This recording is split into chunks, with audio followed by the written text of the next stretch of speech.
Hello there, gardeners. Welcome to my channel. Today we're diving into the world of passion fruit. This exotic and aromatic fruit not only adds a tropical touch to your garden, but also is very tasty with a unique flavor. And this garden guide will explore the different passion fruit cultivars, growing tips, hand pollination techniques, and some fantastic ideas for using delicious passion fruit pulp. This video is one of many grow guides that can be found on my channel, where I share my knowledge about growing food and other edible plants. So make sure you subscribe to my channel if you want to develop your gardening skills. First, let's talk about the different cultivars of passion fruit so you pick the best one to grow in your garden. Passion fruits belong to this family right here. I'll just put the botanical name, which includes more than 500 species, with only a small percentage of these actually bearing fruit. The rest are just ornamental vines. Make sure you do your research when you're buying passion fruit to make sure that you pick the kind that does produce fruit. There are basically two types of passion fruit, purple and yellow fruited. The purple cultivar is the most common and is said to have a more sweet flavor when compared to the yellow cultivars. Then you have the yellow passion fruit cultivars, and there's a couple different ones. The yellow varieties are less common and have a more mild flavor and are said to be less sweet than the purple, but there are some exceptions. The sweet granadilla, which is a large yellow fruiting cultivar, has the sweetest flavor of all the passion fruit cultivars. So it's best to experiment with different varieties because they all taste different and your taste preferences will differ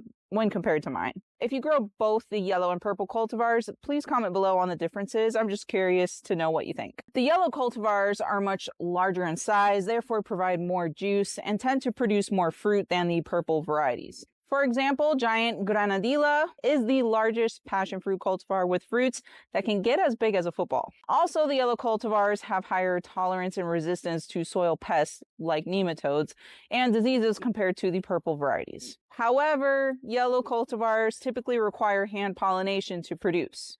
They also need another genetically different plant to cross-pollinate with, so you need at least 2 plants in your garden. I hand pollinate the flowers to get better production. This is not hard to do, and I will demonstrate later in this video. The benefits of growing the yellow cultivars make it worth it in my opinion, especially since I'm gardening in a very high disease and pest pressure area. Plus, I get more of a harvest and more juice per fruit. This passion fruit right here is called yellow Brazilian passion fruit. This is a very vigorous vine that can start fruiting in less than 1 year from seed. Fruits are also very large too. You may have heard or seen a passion flower called maypop. This is a native passion flower vine to the United States, whereas typical passion fruit is native to tropical areas in South America. Therefore, maypop, which does produce edible fruit, is more cold hardy when compared to other non-native passion fruit cultivars. Also, passion fruit vines are host plants for fritillary butterflies, so don't be surprised if you find these little caterpillars munching on the vines. It's usually not enough to damage or kill these super vigorous vines anyways, so don't worry about it. Now let's discuss the ideal growing conditions for growing passion fruit in your garden. These vines thrive in warm subtropical to tropical climates, zones 9 and up. They grow best in soil heavy in organic matter, and that is well draining, but they also grow great in poor soils like my native Florida sandy soil. The most important thing is that the soil drains well, because if the plant sits in water for too long, it can die of root rot. The plants grow and produce best in full sun, but can tolerate some shade. They need something to grow vertically upon, so build a sturdy trellis, grow them over an arbor, or even up a tree. They make for a great edible privacy screen if planted on a fence, since they will fill in very nicely and the plants are evergreen, so will look lush and green during the whole year, at least in subtropical, tropical climates that don't get that cold. The vines are very vigorous and get huge, about 20 feet long in just one growing season. But you can prune the vines down if needed. Just know it would require lots of frequent pruning to control it. All in all, passion fruit vines are relatively low maintenance, but regular watering and occasional fertilization during the growing season will help them flourish. Now let's discuss the seed sowing process so you know how to grow passion fruit from seed. Sow seeds indoors 8 weeks before your last spring frost date. Start by soaking the seeds overnight in some warm water. This will help soften up the shell for better germination. Then cut a few holes for drainage out of the bottom of a solo cup. Fill the cup with seed starting mix. This solo cup is big enough to house the seedling until it's ready to be transplanted, so no need to waste time potting up. Sow 3 seeds per solo cup. Gently moisten with some water. Place the solo cup in a warm spot with high humidity. I put mine in a greenhouse on top of heat mats to keep it extra warm. It can take up to 3 weeks to germinate. It is ready to transplant when you can gently lift the seedling out of the solo cup and the root system is developed enough that the soil doesn't fall apart. Select a good spot, keeping the ideal growing conditions in mind. Dig a hole and mix in some fertilizer. I recommend to plant each individual passion fruit plant at least 3 feet apart. I planted 3 total plants in this area since this giant yellow Brazilian passion fruit requires separate plants to cross-pollinate with. There are some cultivars that are self-fertile like purple possum, which will still produce even if you only have 1 plant in your entire garden. Water the plant in and you're all done. You will start harvesting in about 9 to 12 months depending on the variety of passion fruit you're growing. Hand pollination can be essential, especially if you're growing passion fruit in an area with limited natural pollinators. So let me show you how I do it. To properly hand pollinate passion fruit flowers, you have to understand the anatomy of the flower a little bit. Each flower should have 3 of these light green pistils. Usually the female parts of the flower is called the pistils. Sometimes I've seen flowers that have 4 of these, don't know why, but usually the standard is 3. Some pollen has to get on that little green pad portion right there of that female pistil in order for the flower to get pollinated and produce fruit. Actually, all 3 of these, or 4 if it has 4, needs to get pollinated. And every flower will also produce pollen, which needs to get cross-pollinated, and that's these flat yellow pads right here. Every flower usually has 5 of these. So I will usually go around and remove these yellow pads right here. As you can see, there's pollen on there. It looks really dusty and powdery. That's what you want. I'll hand remove these off and just go around and rub those yellow pads onto all of these female parts for each flower, and that's how I hand pollinate them. And if the flower successfully gets pollinated, this little bump right here is what will turn into the fruit. It will start growing and expanding to make your passion fruit. And here's a flower that was recently pollinated where that little bump is now turning into the fruit. All right, so I found my first ready to harvest yellow passion fruit. Not the whole thing has turned yellow, but it has broken off from the vine. And usually passion fruits that are really good and ripe will just kind of fall off the vine. That is completely normal. So this one is ready to consume. All right, so I'm going to show you just how I go around and hand pollinate all of my plants. It's the afternoon.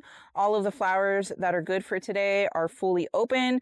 I have 3 vines. They are planted about 10 feet apart, and the vines overtake this entire wall against my privacy fence. It's at least maybe 50 foot long worth of vines. So the key thing about pollinating this particular variety of passion fruit, the giant yellow Brazilian passion fruit, is that you have to cross pollen between 2 separate plants, not the same plant. So you have to be growing more than just 1 plant of this vine. It has to be at least 2, 3 is even better, within close proximity of each other. So I will start from one end. I don't go and check where every single separate plant is and where the vines are. I just kind of eyeball it. Trust me, you're going to get a lot of production regardless. So I will start on one end. I will start taking off those flat yellow pads that are full of the pollen, and I'll just hold them in my hand. Some people like to take paintbrushes and like swirl the pollen and then put it onto the female pistil part and hand pollinate it. Personally, I always forget to bring additional tools with me, including a little brush with me into the garden, but I always have my hands on me, so I just don't even bother with that. I just fill my hands up with the pollen from one side or 1/3 of the most left side here. And then I will go walk all the way to the end because I definitely know that's a different passion fruit plant altogether. And I will pollinate those flowers. And when I'm done on that end pollinating those flowers, I will remove all of their flat yellow pads of pollen and then come back over here and hand pollinate that. And the whole process honestly takes 5 minutes. I mean, if you miss a flower, it's okay. Trust me, every day these plants are loaded with brand new fresh flowers that are ready to pollinate. All right, so here's a flower, and I'm just going to very carefully pull off the pollen pads and just stack them in my hand. And I'll do this with several flowers, just get a whole bunch of pollen at once before I go to the other side and pollinate the other plant. All right, so I have my handful of pollen from this vine on this side. Now we're going to go to the complete other side and pollinate those flowers. All right, so here's my hand of pollen. Here's flowers from a whole different plant. This one actually has the 4 female pistils. I'm not really sure why, but anyways, that's how it is. And I just grab one of these little flat pads and I will just rub the underside of those green flat pads. Make sure you get a lot of pollen on there, because if there's not enough pollen, then the flower doesn't get 100% pollinated and then that also causes it to not end up forming fruit. Very easy, and then I'll just keep going to the next flower. There's one right next to it. This one has 3 female pistils. Once I'm done pollinating all the flowers, then I'll also remove the pollen yellow flat pads from these flowers since they're done. Trust me, you're not hurting the plant by doing this. And then once I have enough here, a good amount of pollen, I'll go back to the other side of all of my vines and pollinate those flowers. All right, so here's the first flower that I removed the pollen off before. And again, I'm just gonna rub it on those flat green pads and repeat with all the flowers on this side. Look at this cluster of 3 of them right here. These 2 are still ripening up, but as you can see, this one has really started to turn yellow. It's probably gonna fall right off the vine very soon. Let me tug it a little bit. Nah, it hasn't fallen off on its own. So I'll just monitor it and harvest it once it easily comes off the vine. If you're growing this yellow giant Brazilian passion fruit from seed, it's gonna take like 9+ months for it to start producing or flowering. After you hand pollinate the flowers, you can expect to be harvesting fruits in about 3 or 4 weeks, depending on the climate. Like if it's summertime, they start growing rapidly and also producing a lot faster. So let me show you how to know when they're ready for harvest. So every day I'll come through, I'll check what flowers need to be pollinated, and I'll see if there's any fruit that is ready to be harvested. Ideally, you want to wait for the passion fruit to simply fall off the vine on its own. So a lot of times I'll come through and I'll just find them laying on the ground. In my opinion, the best flavor or the sweetest flavor is when you allow these fruits to get as ripe as possible. I would say even to go as far as waiting for the skin to kind of crinkle up. Then you know the juice inside is really good and tasty, or as sweet as it's going to get. But if I find them already fallen down on the ground, I will harvest and use them. So I'll just pull back the leaves and see what I have going on. There are like 4 massive ones right here in a row, but they're still pretty green. This one right here is almost ready. Sometimes I'll just gently pull at it. If it doesn't give on its own, then leave it. Don't harvest it yet. Down here, I have a whole bunch of them. So I kind of lift this up again, take the vine. You can see there's 2 here and kind of shake it. Oh, they fell. So that's good for harvesting. I found this one on the ground too, so I'm going to grab it. Here's another big one. Let's see if it falls. I'm just going to shake it. Nope, it's not budging. So I'm going to leave this one for a few more days. I'm not gonna lie, guys, I get kind of worried when I'm looking through these vines for fruit because I'm in Florida and there's snakes everywhere.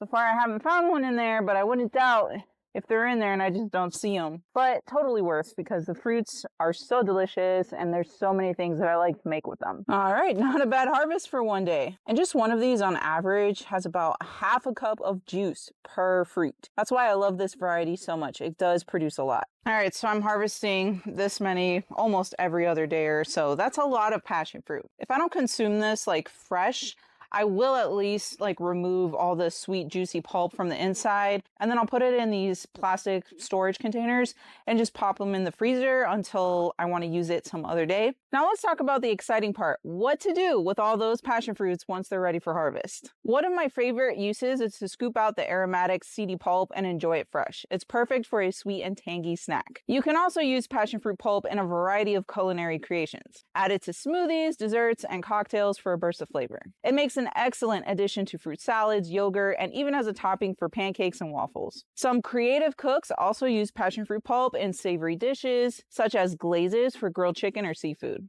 Another fantastic idea is to make passion fruit jam or jelly, which can be a unique and delicious addition to your breakfast spread.